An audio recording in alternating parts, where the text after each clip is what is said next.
First the train from London to Liverpool, then a short trip to the docks where I boarded the ferry to Dublin, then the long train ride through Ireland to Belfast. Not a bad ride, but excruciatingly long.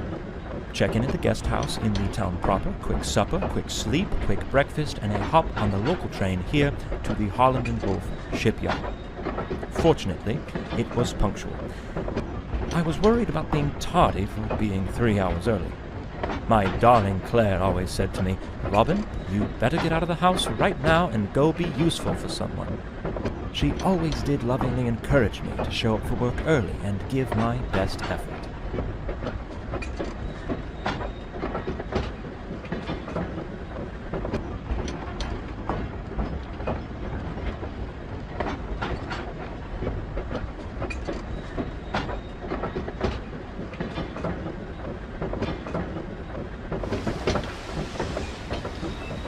Titanic is likely no different from the Olympic. They're structurally identical. The Olympic underwent these trials months ago, so this should be a simple repeat. I board, observe her during the sea trials, vote aye or nay on her certification, and then I ride her back to Southampton.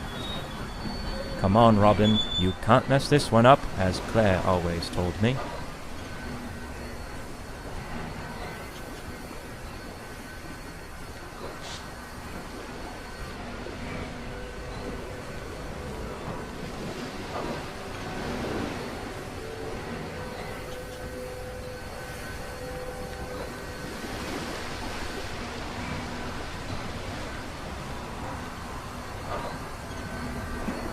Let's look at the positive.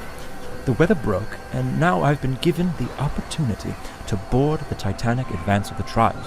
This gives me a bit of time to really admire the beauty of the ship before I have to scrutinize every last aspect of her functionality.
I had better find my way aboard. But I suppose there isn't reason for too much haste. No one else has even arrived yet, it seems. Plenty of time to explore, if I desire.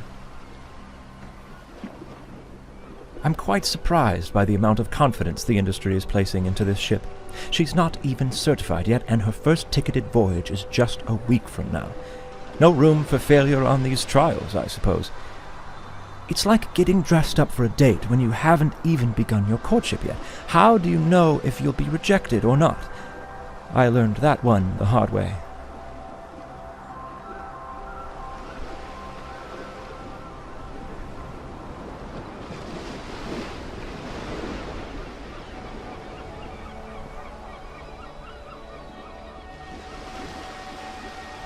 Belfast Lough is beautiful. With the hills around it and the morning fog, it reminds me of what I always imagined Puget Sound would be like. A man sure can make a living out in Seattle, if he can hold off the plague.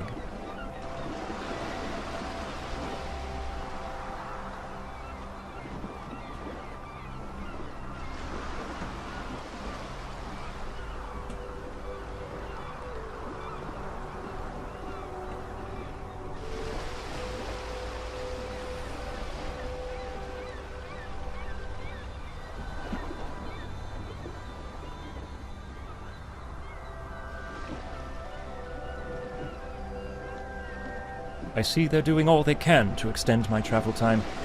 How do I find my way through this mess?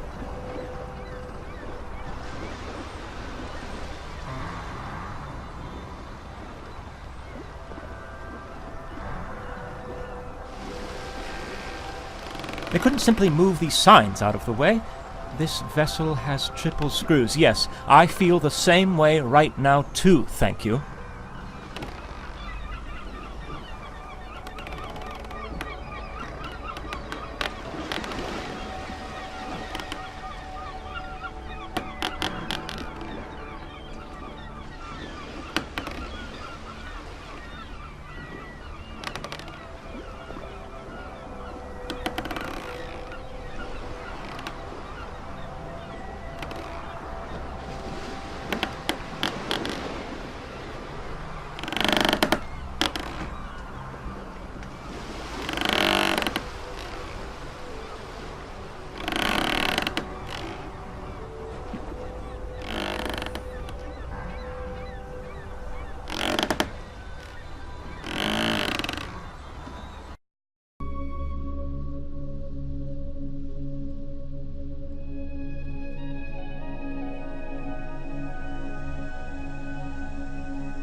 I especially commend them for modifying the bulkhead. I never cared much for what was on the Olympic.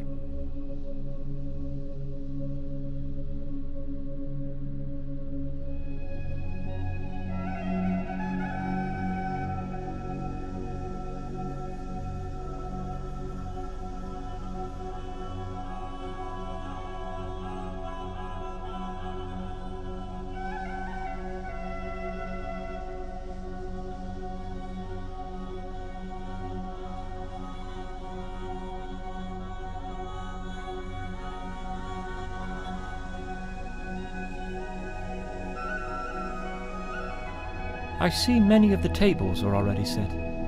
There will be a fine banquet here for company and partner representatives, myself included, along with the one and only paying passenger joining us on our way to Southampton this evening.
This is glorious. You can near well see half the length of the ship in this corridor.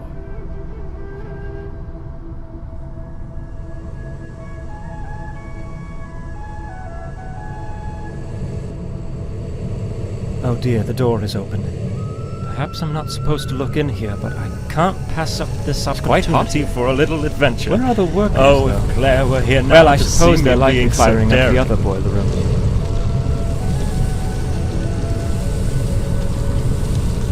These machines are massive. 29 on board, propelling the ship through the water like an untamed beast. I anxiously await their performance during the sea trials shortly. Finally free and not held back from anything. No Mr. Tundry in sight. Just freedom.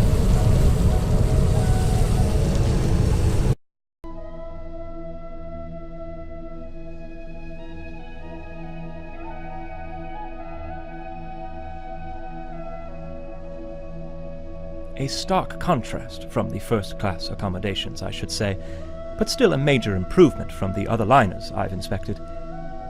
In all honesty, I envy these people in the lower class. The world is open to them. They move to America and build their future how they choose. They could be loggers, for example, But father wanted me to be a surveyor like he and his father. No logging for you, Robin. Now wash your ears.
Who on earth is that lucky dog testing out the electric bath? And I believe I see a sliver of the plunge bath as well.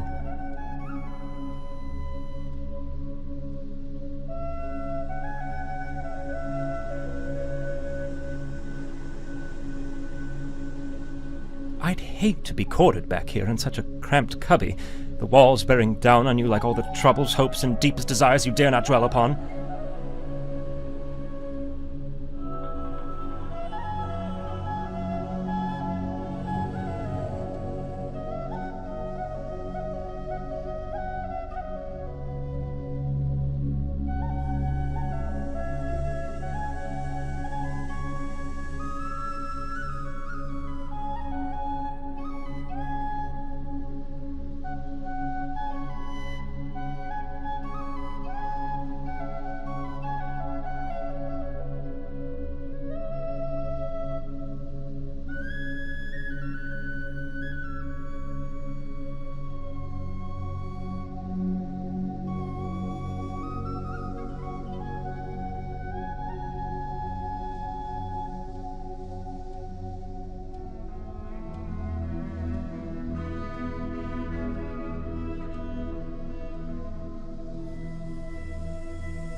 The lifts are out of order. That's fine. Real men don't take lifts. Lifts are for women, Claire says. Robin, take the long way up.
love the wood detailing here.